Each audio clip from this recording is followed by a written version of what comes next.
हले गल नहीं सुननी तुसी। क्यों? हले थोड़े घट तंग हो तुसी, हले ठीक ठीक हो। जदों ज़्यादा तंग हो गए ना, बिल्कुल ही सूली ते टंगे गए, जद तुसी कहोगे भी हुण दसो राह कोई, हुण तां बहुत ज़्यादा औखे होए पे। मैनू पता है तां सारे औखे ही आ, क्योंकि जिन्ने मैनू मिलते जां तां मेरे कोल आउंदे ही औखे औखे, सारे दुखी दुखी आउंदे आ। जिहड़ा सुखी आ ओह तां आउंदा ही नहीं।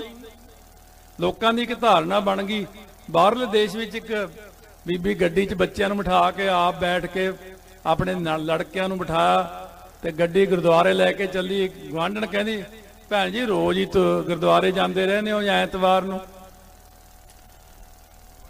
कहंदी थोड़े दो मुंडे आ, गड्डी है, घर आपदा है, अच्छा घर वाले नौकरी, तेरी नौकरी, थानूं गुरुद्वारे जाण दी की लोड़ है? बल्कि ये साडे मन की धारणा बन गई भी जिहदे कोल सारा कुछ आ वो गुरुद्वारे ना जाओ। गुरुद्वारे तो वो जाओ जिहड़ा दुखी है, नंग मलंग है, जिहड़ा भुखा मरदा। इस करके महाराज ने जिहड़े बचन कीते उन्हां बचनां ते पहरा करो। जे सिमरत सब महाराज कहंदे ने, जे पितरां दा जिहड़ा उधार है, पितरां दा उधार थोड़े सिमरन दे नाल होना, थोड़े सिमरन विचों उन्हां नूं हिस्सा मिलना। इस करके संगत पंज बाणियां नूं एक तां छोटा ना समझो। पंज बाणियां बहुत वड्डी किरपा। गुरु ग्रंथ साहिब नूं मत्था टेकना छोटा ना समझो। अमृत छकना बहुत वड्डी किरपा हुंदी है। ते रह रास जिहड़ा है ना, रह रास पढ़न दे नाल सचखंड दे विच जगह मिलदी, निवास मिलदा। आ कई बंदे आउंदे ने कहंदे साडे घर दे विच लगदा कुछ गड़बड़ जी है। किसी महापुरख नूं असीं पुछिआ भी ये जिहड़ियां घरां विच ऐ हो जांदियां गल्लां, कहने जे तो एक सोला पढ़ीए शब्दां समेत, गुर का शब्द रखवारे ताती बाउन लगई, जय साधु गोबिंद भजन कीर्तन नानक गीत नावना तूना छुटा निक न जाइयो दूत, मन में चितवों चितवनी उदम करोड़ नीत हर कीर्तन का हरो हर देहो नानक के मी। चार शब्द ये लाने, 16 साहब पढ़ना, 10वीं अरदास करनी है, फिर तो पहरा रहिंदा रात रात। जो सवेरे उठते हैं उदों चले जाते हो पहरे वाले। जे वो कहने 16 साहब पढ़ के सोइए, फिर पहरा 24 घंटे रहिंदा नाल। ये प्रतख संगत आके सानू दसदी भी आ भी पहला वो सवेरे सवेरे जब मैं उठदा सी उदों ऐ जांदे दीन हुंदे चोलियां वाले सिंह। हुण जादे 5 सोले पढ़ते हैं, हुण ऐ लगदा घरे दिने भी कोई तुरिया फिरदा। 5 16 साहब दे पाठ करो, रह रहा। देखो जे मेरी मनो, भावें मैनूं तुसीं कहो भी ये उदां ही मारी जांदा गल्लां, जे मेरी मनो रह रास एक की जगह 2 2 की जगह 5 पढ़ लिया करो। जिथे फायदा हुंदा वो चीज़ ज़्यादा पढ़ी दी है। कोई सिंह कहना अभ्यास करना मैनूं दसो, मैं कहा 5 बाणियां 5 वारी रोज़ पढ़दे, इदू उत्ते अभ्यास कोई नहीं होर। 5 जपजी साहब, 5 जाप साहब, 5 सवैये, 5 चौपी साहब, 5 आनंद साहब पढ़ लै। और प्रैक्टिकल भी किया सारिਆਂ ने, कहते हाँ बड़ी किरपा हुई महाराज की। जिन्होंने नहीं आता, हुण कई कहते सानू ब्रह्म कवच नहीं आता, कोई कहते सानू जाप साहब नहीं आता। वो ये कोई 100 साल पहलां दी गल्लां सीगियां भी आउंदा नहीं सानू। हुण तां पेन ड्राइव पाओ, हुण तां असीं पेन ड्राइव यही जी भरती भी एक बार लग जाए तो 24 घंटे ही ब्रह्म कवच चली जाना, चली जाना, चली जाना, चली जाना। 5 बाणियां चल पिया तो 5 बाणियां ही हो जानियां। सुखमनी साहब चल पिया, सुखमनी साहब ही हो जाना। घर दे विच जिहदे मर्जी घर च टीवी चल रहा, टीवी नाल तुहाडे घरां विच माड़ियां बदरूहां आ वड़दियां। टीवी देख देख ही मरे सी वो। जिथे टीवी चलदा उत्थे ही आके बह जांदे, कहंदे आ तां वधिया। आप तो टीवी ला के सुते पे ने, आप टीवी ला के अगला रसोई कहना सोफे खाली पे आ जाओ बई सारे। आंडी गुआढ़ियां दे जिहड़े मरे हुंदे वो भी नाल सद लेंदे, आप भी आके सारे बह के देखते हैं। कहंदे आ घर च मौज आ भी शाम नूं खाण पीण भी मिलदा, मीट आंडा शराब भी इस घर च चलदा। आ नाल दे गुआढ़ी तां सौरे पाठ ला लेंदे ने, नाले ये कड़ाह ही खांदे रहिंदे ने, अपना तो काम ही कोई नहीं है।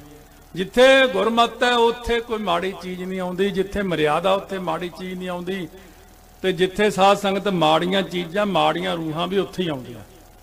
बाद में तुसीं कहोगे चलो फिर जिवें करना कर लो, हुण असीं तां बस जिहड़ा कोई करना सी कर लिया।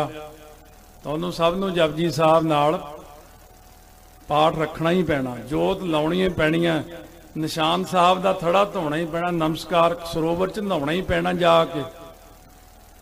ਬਹੁਤ ਕੀਮਤੀ ਬਖਸ਼ਿਸ਼ਾਂ ਕੀਤੀਆਂ ਸੀ ਗੁਰੂ ਸਾਹਿਬ ਨੇ। ਤੁਸੀਂ ਇੱਧਰ ਉੱਧਰਲੇ ਕਿਸੇ ਦੇ ਆਖੇ ਨਾ ਲੱਗਿਆ ਕਰੋ, ਜੋ ਮਹਾਰਾਜ ਜੀ ਨੇ ਬਖਸ਼ਿਸ਼ ਕੀਤੀ ਹੈ। ਵੈਸੇ ਤਾਂ ਦੇਖੋ, ਜਿਵੇਂ ਵੀ ਝੋਨਾ ਵੇਚ ਲਿਆ, ਪੈਸੇ 4 ਆਏ ਨੇ, ਕਣਕ ਵੇਚ ਲਈ 4 ਪੈਸੇ ਆਏ ਨੇ, ਘਰੇ ਇੱਕ ਅਖੰਡ ਪਾਠ ਸਾਹਿਬ ਝੋਨੇ ਵੇਲੇ ਤੇ ਇੱਕ ਕਣਕ ਵੇਲੇ ਜ਼ਰੂਰ ਅਖੰਡ ਪਾਠ ਸਾਹਿਬ ਮਰਿਆਦਾ ਨਾਲ ਕਰਾਓ, ਕਦੇ ਪ੍ਰੋਬਲਮ ਨਹੀਂ ਆਉਂਦੀ ਤੁਹਾਨੂੰ। ਦੂਜੀ ਇਹ ਦਸਵੰਧ, ਜਿਹੜਾ ਦਸਵੰਧ ਕੱਢਣ ਤੋਂ ਸਾਰੇ ਕਤਰਾਉਂਦੇ ਆ, ਜਿਵੇਂ ਇਸ਼ਨਾਨ ਤੋਂ ਸਾਰੇ ਡਰਦੇ ਆ, ਨਾਮ ਤੋਂ ਡਰਦੇ ਆ, ਦਾਨ ਤੋਂ ਡਰਦੇ ਆ, ਇਸ਼ਨਾਨ ਤੋਂ ਡਰਦੇ ਆ ਸਾਰੇ। ਹੁਣ ਕਈ ਫਿਰ ਆ ਕੇ ਕਹਿਣਗੇ ਅੱਛਾ ਬ੍ਰਹਮ ਕਵਚ ਕਰਨਾ, ਕੇਸੀ ਨਹਾਉਣਾ ਜ਼ਰੂਰੀ ਹੈ। ਆਹ ਗੱਲ ਛੱਡ ਦਿਓ ਤੁਸੀਂ। ਹੁਣ ਇਹ ਨਾ ਕਿਹਾ ਕਰੋ ਕੇਸੀ ਨਹਾਉਣੇ ਦਾ, ਕਹੇ ਤਾਂ ਨਹਾਉਣਾ ਤਾਂ ਨਹਾਉਣਾ ਬਸ, ਕੇਸਾਂ ਵਿੱਚ ਜਲ ਹੀ ਪਾਉਣਾ। ਪੁਰਾਣੇ ਸਿੰਘ ਸਾਰੇ ਹੀ ਕੇਸਾਂ 'ਚ ਜਲ ਪਾਉਂਦੇ ਸੀ। ਇਹ ਤੁਹਾਨੂੰ ਹੁਣੇ ਇਹ ਕਹਿ ਲਓ ਵੀ ਰੋਗ ਲੱਗ ਗਿਆ ਇੱਕ, ਵੀ ਕੇਸਾਂ ਵਿੱਚ ਜਲ ਪਾਉਣ ਤੋਂ ਕਤਰਾਉਨੇ ਹੋ ਹੁਣ ਤੁਸੀਂ, ਜਾਪ ਸਾਹਿਬ ਪੜ੍ਹਨ ਤੋਂ ਕਤਰਾਉਨੇ ਹੋ ਹੁਣ ਤੁਸੀਂ। ਇਹ ਬਾਈ ਸਾਰੇ ਅੰਮ੍ਰਿਤ ਵੇਲੇ ਉੱਠਣ ਤੋਂ ਸਾਰੇ ਕਤਰਾਉਂਦੇ ਆ। ਜਿੰਨਾ ਵੀ ਆਪਾਂ ਨੂੰ ਜਿੱਥੋਂ ਵੀ ਬਖਸ਼ਿਸ਼ ਹੋਣੀ ਆ ਉਹਦੇ ਤੋਂ ਸਾਰੇ ਕਤਰਾਉਣ ਲੱਗ ਪਏ ਆ। ਮੈਂ ਸਭ ਨੂੰ ਖਿੱਚ ਖਿੱਚ ਕਹਿਣਾ, ਉਹ ਭਾਈ ਇਹ ਗੱਲ ਤੋਂ ਜਵਾਬ ਨਾ ਦਿਆ ਕਰੋ, ਤੁਸੀਂ 7 ਵਚਨ ਕਿਹਾ ਕਰੋ ਤੇ ਸਿਰ 'ਚ ਜਲ ਪਾਇਆ ਕਰੋ ਤੇ ਬ੍ਰਹਮ ਕਵਚ ਕਰਿਆ ਕਰੋ। ਪਿੱਛੇ ਜੇ 8-10 ਸਾਲ ਹੋ ਗਏ, ਇੱਕ ਮਹਾਂਪੁਰਖ ਹਰਿਆਣੇ 'ਚ ਹੀ ਹੋਏ ਨੇ। ਇੱਧਰ ਪਿੰਡ ਪੈਂਦਾ ਬਬੈਣ ਹਰਿਆਣੇ 'ਚ, ਉਹ ਸ਼ਾਹਕੋਟ ਵੱਲੋਂ ਇੱਧਰੋਂ ਜਦੋਂ ਲੰਘਦੇ ਆ ਕੀ ਮਾਰਕੰਡਾ ਸ਼ਾਹਬਾਦ, ਉਧਰ ਇੱਕ ਪਿੰਡ ਬਬੈਣ ਆ। ਮੈਂ ਉਹ ਪਿੰਡ ਦਾ ਬੋਰਡ ਹੀ ਦੇਖਿਆ, ਪਰ ਮੈਂ ਉਹਨਾਂ ਬਾਰੇ ਕਿਸੇ ਤੋਂ ਸੁਣਿਆ ਸੀ। ਮੈਂ ਕਥਾ ਵਿੱਚ ਵੀ ਉਹਨਾਂ ਦਾ ਜ਼ਿਕਰ ਕੀਤਾ ਸੀ। ਉਹ ਮਹਾਂਪੁਰਸ਼ 88 ਸਾਲ ਦੀ ਉਮਰ 'ਚ ਸਰੀਰ ਛੱਡਿਆ ਸੀ ਉਹਨਾਂ ਨੇ। ਜਿਹੜੇ ਸਿੰਘ ਨੇ ਉਹਨਾਂ ਦੇ ਦਰਸ਼ਨ ਕੀਤੇ ਸੀ, ਉਹ ਸਿੰਘ ਨੂੰ ਸੁਨੇਹਾ ਮਿਲਿਆ ਵੀ ਉਹ ਸੰਤ ਜਾਣਾ ਚਾਹੁੰਦੇ ਨੇ ਪਾਉਂਟਾ ਸਾਹਿਬ, ਜੇ ਤੂੰ ਆਪਣੀ ਗੱਡੀ ਲਿਆਵੇਂ ਤਾਂ ਉਹਨਾਂ ਨੂੰ ਇੱਕ ਵਾਰ ਦਰਸ਼ਨ ਕਰਾ ਦੇ। ਉਹ ਨਿਹੰਗ ਸਿੰਘ ਦੇ ਬਾਣੇ 'ਚ ਜ਼ਿਆਦਾ ਰਹਿੰਦੇ ਸੀ, ਬੜੇ ਪਵਿੱਤਰਤਾ ਵਾਲੀ ਰੂਹ ਸੀ, ਬੜੀ ਬਹੁਤ ਬੰਦਗੀ ਵਾਲੇ ਸੀ। ਉਹਨਾਂ ਦੀਆਂ ਕਿਰਿਆਵਾਂ ਵੀ ਮੈਨੂੰ ਉਹਨਾਂ ਨੇ ਦੱਸੀਆਂ ਵੀ ਰਸਤੇ ਵਿੱਚ ਕਹਿੰਦੇ ਮੈਂ ਕਿਰਿਆ ਕਰਨੀ ਆ, ਬਾਥਰੂਮ ਜਾਣਾ, ਜਿਵੇਂ ਆਪਾਂ ਕਹਿੰਦੇ ਆ, ਕਹਿੰਦੇ ਚੋਲਾ ਲਾਹਿਆ, ਕਿਰਪਾਨ ਸਿਰ ਤੇ ਬੰਨੀ, ਪਾਣੀ ਦੀ ਬੋਤਲ ਇੱਕ ਨਾਲ ਲੈ ਕੇ ਸਿਰਫ ਬਾਥਰੂਮ ਜਾਣ ਲਈ ਇੰਨੀ ਤਿਆਰੀ ਸੀ, ਇੰਨੀ ਸੁਚਮ ਰੱਖਦੇ ਸੀ। ਕੋਲ ਬਰਛਾ ਰੱਖਣਾ, ਹਮੇਸ਼ਾ ਵੱਡੇ ਸ਼ਸਤਰ ਰੱਖਣੇ ਆਪਣੇ। ਉਹਨਾਂ ਦਾ ਨਿਤਨੇਮ ਕਿੰਨਾ ਸੀ। ਉਹ 5 ਬਾਣੀਆਂ ਰਹਿ ਰਾਸ ਕੀਰਤਨ ਸੋਲਾ ਕਰਦੇ ਹੁੰਦੇ ਸੀ। ਉਹ ਕਹਿੰਦੇ ਅਸੀਂ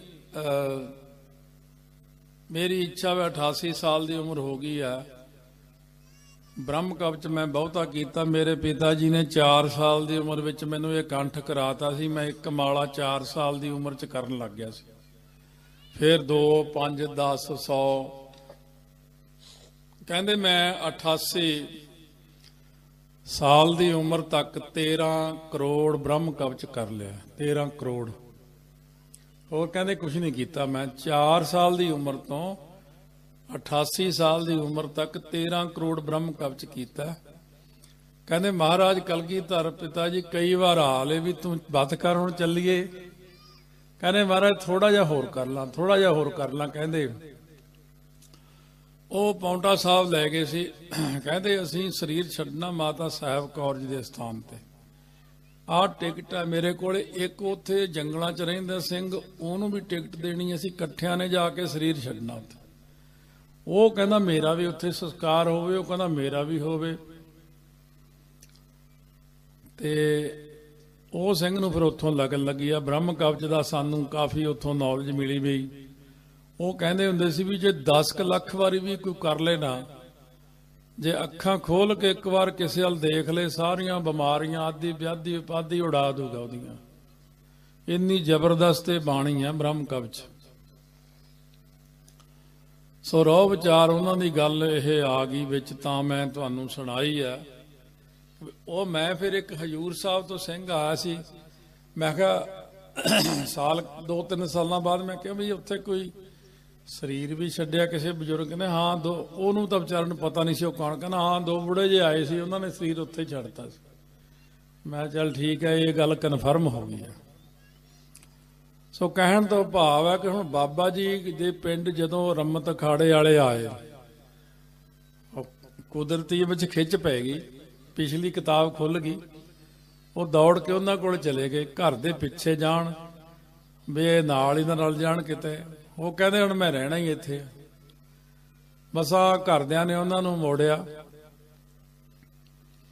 ਹੁਣ ਜਿਨ੍ਹਾਂ ਨੇ ਪੁਸਤਕ ਲਿਖੀ ਉਹ ਵੀ ਹਾਜ਼ਰ ਨੇ। ਉਹ ਫਿਰ ਬਾਬਾ ਜੀ ਨੇ ਇਹ ਅਖਾੜਿਆਂ ਬਾਰੇ ਜ਼ਿਕਰ ਕੀਤਾ ਵੀ ਜਦੋਂ ਕਲਗੀਧਰ ਮਹਾਰਾਜ ਜੀ ਨੇ ਆਪਣੇ ਕੁਝ ਕੁ ਸਿੰਘਾਂ ਨੂੰ, 5 ਕੁ ਸਿੰਘਾਂ ਨੂੰ ਭੇਜਿਆ ਸੀ ਬਨਾਰਸ ਵੀ ਉੱਥੇ ਜਾ ਕੇ ਤੁਸੀਂ ਸੰਸਕ੍ਰਿਤ ਵਗੈਰਾ, ਅਰਬੀ, ਫਾਰਸੀ, ਇਹ ਸਾਰੀਆਂ ਬੋਲੀਆਂ, ਵਿਦਾਂਤ ਆਦਿਕ ਸਭ ਸਿੱਖਿਆ।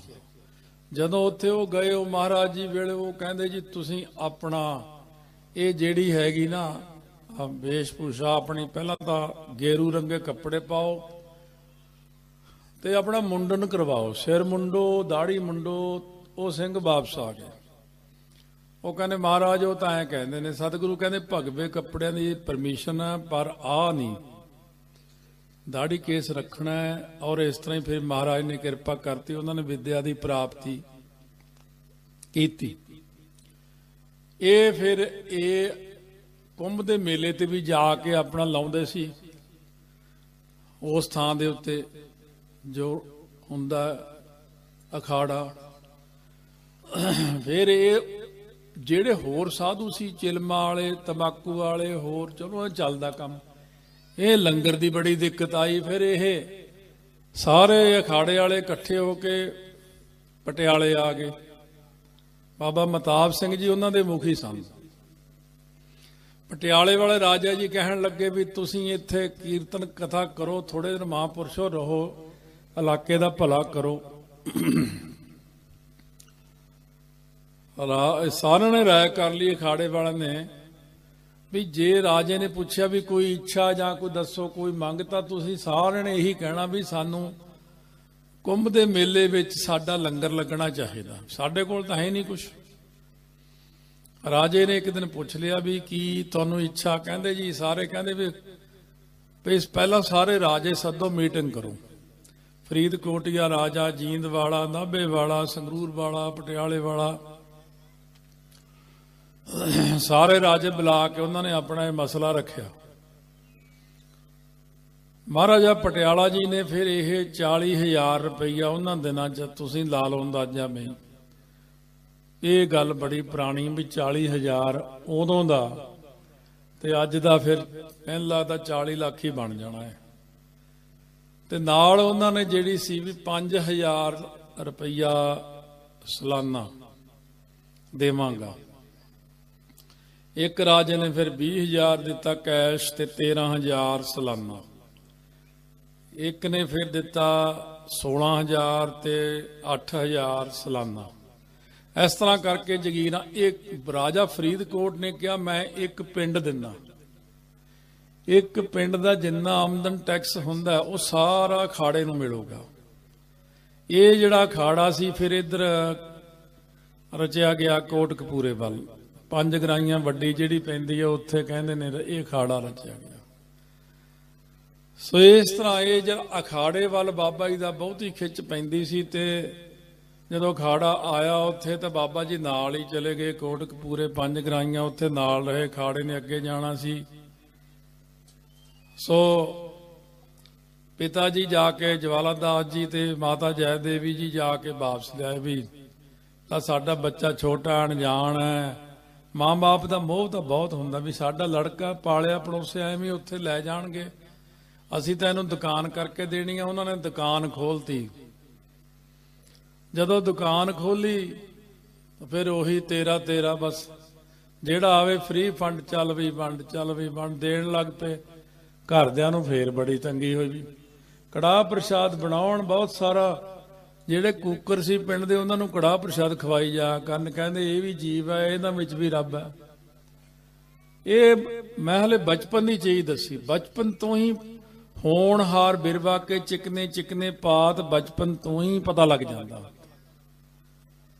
ਜਿਹੜੇ ਬੱਚਿਆਂ ਨੇ ਜਿਹੋ ਜਿਹਾ ਕਿਰਿਆ ਕਰਨੀ ਹੁੰਦੀ ਉਹ ਬਚਪਨ ਤੋਂ ਦੇਖਣ ਲੱਗ ਪੈਂਦੀ ਹੈ ਵੀ ਇਹ ਆ ਬਣੂਗਾ, ਇਹ ਆ ਬਣੂਗਾ। ਗੋਰੇ ਬਾਹਰਲੇ ਦੇਸ਼ਾਂ ਵਿੱਚ ਇਹੀ ਕਰਦੇ ਆ।